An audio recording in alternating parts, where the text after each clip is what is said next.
পরিবারে আছে বড় মেজো ছোট তিনটেই মানে তার সন্তান, ঠিক আছে। যখন যে সন্তানটা ইনকাম কম করবে তার বউয়ের প্রতি তখন খুব অত্যাচার চলে।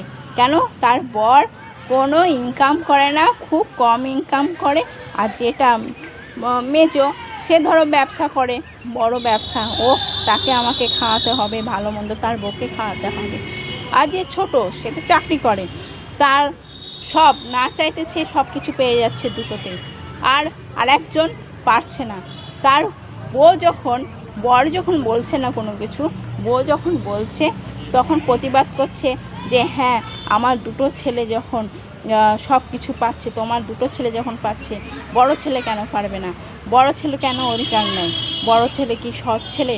হ্যাঁ, যে চাকরি করে তা সে পেয়ে যাচ্ছে সব কিছু না চাইতে, তার বাড়ি জমি সব। আর মেজো সেও তাই, সেও ব্যবসা জমি টমি সব কিছু পেয়ে যাচ্ছে, আর বড় কিছুই পাচ্ছে না। বাড়িতে গরু থাকা সত্ত্বেও একটা গরু দুধ পায় না, বাড়িতে এত ধান পাট সব কিছু একটু যে কিছু নাই।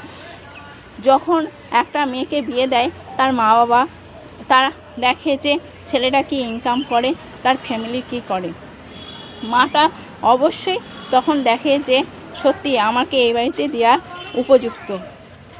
তখন শুনতাম যে হ্যাঁ ছেলে এই ইনকাম করে, তার কাছ থেকে কোনো কিছু এক পয়সা আমি নিইনি।